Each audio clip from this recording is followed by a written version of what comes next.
राहुल गांधी जी को देश से, हमारी भारत हिंदुस्तान से प्यार नहीं है। मैं तो उनको वैचारिक रूप से एक बड़ा आतंकवादी मान रहा हूं। Rahul Gandhi ji is behaving like a intellectual terrorist. उनकी जितनी विदेश यात्राएं देखिए, जो लोग विदेश यात्राएं करा रहे हैं, उनके आइडेंटिटी में जाइए तो आपके होश उड़ जाएंगे कि कौन इनके अमेरिका में प्रोग्राम कराता है, कौन इनके दूसरी जगह प्रोग्राम कराता है, अलग अलग देशों में। हैरान करने वाले समाचार हैं। और उसके बाद जब आप देश में आते हैं तो आप खुद कहते हैं किरोसिन तेल बिछा हुआ है, माचिस मारने की जरूरत है। अरे आप जाकर के पाकिस्तान में ऐसे माचिस मारिए उन टेररिस्टों के खिलाफ जो लगातार हमारे इनोसेंट लोगों पे हमला करते हैं। लेकिन इसके बावजूद भी हमें विश्वास है कि हमारी एजेंसियां, हमारे जवान ऐसे लोगों को माकूल जवाब देने के लिए पर्याप्त हैं। ये युद्ध जारी है। तो जो हम लोगों ने जमीन पे देखा है समर्थन एनडीए का, एग्जिट पोल भी उसी अनुरूप में दिख रहा है, मगर मुझे लगता है एग्जैक्ट इससे भी अच्छा हो सकता है। राहुल गांधी ने बोला वोट चोरी, उन्होंने यहाँ पर एक कैंपेन यात्रा भी किया था। अपोजिशन जो है वो ईवीएम पर भी सवाल खड़े कर रहा है। उसके बाद भी जो पहला जो चरण है उसका भी जो आया है एग्जिट पोल, वो दिखा रहा है एनडीए के पक्ष में ही दिखा रहा है। आपको लगता है कि अपोजिशन ने इतनी मेहनत करी बीजेपी को बताने के लिए कि कितना वोट चोरी बीजेपी वाले कर रहे हैं, ऐसा वो कह रहे हैं?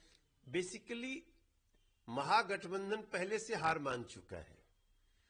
वोट चोरी ये जनता को बोलना चाहिए, नेता नहीं जो यहां से जाते हैं फ्लाइट से, जमीन से कोई मतलब नहीं। हर व्यक्ति वोट चोरी पे जो फर्राटेदार जवाब दे रहा था महागठबंधन को, उसका जवाब नहीं था महागठबंधन के पास। एक तरफ तो महागठबंधन बोल रहा था सहाबुद्दीन अमर रहे, सहाबुद्दीन जिंदाबाद, तस्लीमुद्दीन अमर रहे।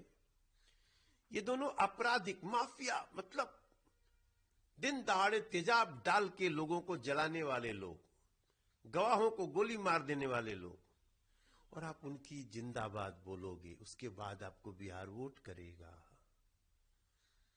आप छठ मां की पूजा को ड्रामा बोलेंगे, आपको वोट करेगा। रही बात डेवलपमेंट की, इतनी अच्छी अच्छी सड़कें, हाईवे, ऐसे ऐसे ब्रिज, ऐसी ऐसी रिवर लिंक जिसको मरीन ड्राइव बोल रहे हैं, 125 यूनिट बिजली फ्री हो गई, अब तो और आगे बढ़ेगी तो और भी सुविधा मिलेगी। जिनको 6,000 मिलता था किसान को 9,000। खजाने को सशक्त होने का जो लाभ जनता को मिलना चाहिए वो मिल रहा है। और उसके बाद भी मोदी जी, नीतीश जी के प्रति विश्वास, चिराग पासवान जी का साथ, उपेंद्र कुशवाहा जी का साथ, जीतन राम मांझी जी का साथ, ये सब कुछ को लेकर के एनडीए का जो भाव और महिलाओं का जो सपोर्ट है, इस समय भी मैं देख रहा हूं, अभी वोटिंग खत्म हुई होगी, जो अंदर होंगे वोट दे रहे होंगे कुछ लोग, लेकिन बिहार की माताओं ने जो बोझा खेत से लेकर के जा रही हैं, उनके ऊपर भी अगर कैमरा लग गया, माइक लगा, तो उन्होंने यही, अगर किसी को बहुत मजबूरी है कि देखो जी हम तो, हमारा ये कास्ट है वो, लेकिन अच्छा काम मोदी जी कर रहे हैं, बहुत बड़ा बदलाव हुआ है। मैं थ्रू एएनआई, मैं पूरे देश के लोगों को, चूंकि मैं लगातार बिहार में रह के आया हूं, मैं बिहार का वासी हूं, भले मैं दिल्ली का सांसद हूं, महिलाओं का, युवाओं का, जेनजी, उनका जो सपोर्ट है ना, मोदी नीतीश जी में जो विश्वास है, चिराग पासवान, उपेंद्र कुशवाहा और हमारे जीतन राम मांझी जी, हम लोगों की सभाओं का जो दर्शन होता था, उसको देखने के बाद हमको खुद विश्वास नहीं, हम लोग देखो 11वां साल हमारे सांसद होने का है। इस 11 साल में हम लोग अब तक जहां जाते थे रैली करने के लिए, लेकिन इस बार जो रैलियों में लोगों का जो प्यार उमड़ा है, मैं समझता हूं वो अपने आप में बताने को काफी था कि हमारे लोग, हमारे भाई बहन, ये ऐसे ऐसे, आप सोचो, साउंड सुनिए, रोड शो में जो लोगों का प्रेम बरस रहा है, जो लोग सपोर्ट कर रहे हैं, वो हम लोगों के अनुमान से बहुत ऊपर था। ये तो किसी एग्जिट पोल का नहीं है। हमारे, और जिस तरह से महिलाएं, बच्चे जिस तरह से सपोर्ट कर रहे हैं, मैं समझता हूं मोदी जी और नीतीश जी के प्रति जो विश्वास आया है वो अद्भुत है। जिधर भी हमारे पास 77 विधानसभाओं में जाने का वीडियो है और उसी के अनुरूप एग्जिट पोल दिख रहा है। अभी कितने आंकड़ा, कितना नंबर आपको क्रॉस करेंगे जब काउंटिंग होगा तो? मेरा दिल कहता है, मेरा अनुभव के आधार पे जमीन देखने के बाद, कि हम 160 के आसपास हमारी टैली आ सकती है, ऐसा हमें अनुमान है। बिहार से अलग अब दिल्ली में भी काफी चीजें यहाँ पर देखने को मिल रही है। लाल किले के बाहर एक ब्लास्ट हुआ है जिसमें कई लोगों की जानें चली गई हैं। अभी गृह मंत्रालय के द्वारा अभी एनआईए को बोला गया है इन्वेस्टिगेशन करने के लिए और जांच शुरू कर दी गई है। कितना कृत्य आप इसे मानते हैं, और क्योंकि सुरक्षा पे भी सवाल खड़े हो रहे हैं? नहीं, ये बहुत दुखद हुआ, और जिन्होंने ऐसा किया है उनके तह तक पहुंचेगी हमारी जांच एजेंसियां, और जिन्होंने ये कृत्य किया है उनको जो सजा मिलेगी उसका विश्वास रखे देश। ये कोई भी इसमें से जो दोषी है वो बच नहीं पाएगा।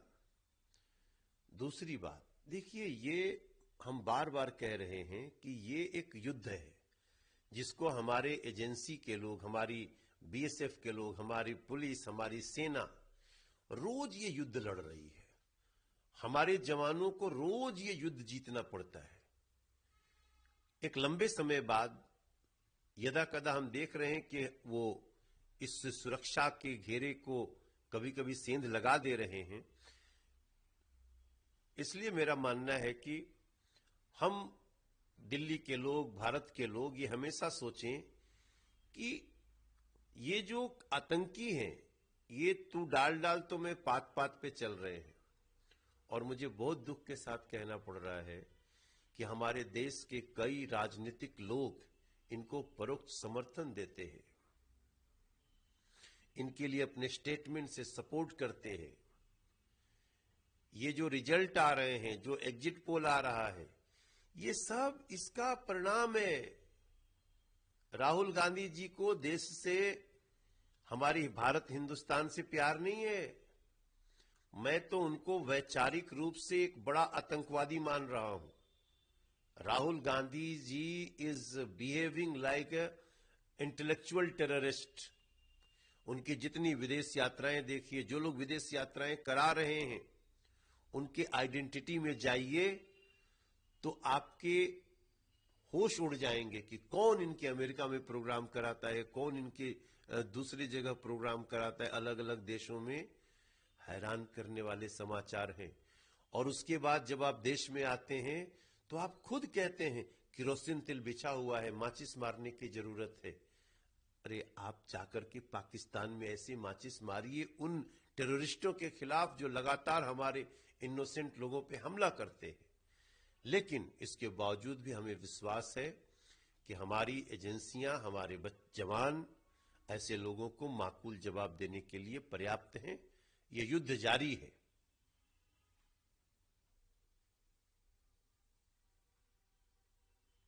एक आखिरी सवाल है जी, दिल्ली में AQI का लेवल जो है उस पर सौरभ भारद्वाज कह रहे हैं कि दिल्ली सरकार इतनी गिर गई है कि AQI की खतरनाक स्तर तक पहुंचने की दर से AQI निगरानी केंद्र बंद कर दिए गए हैं।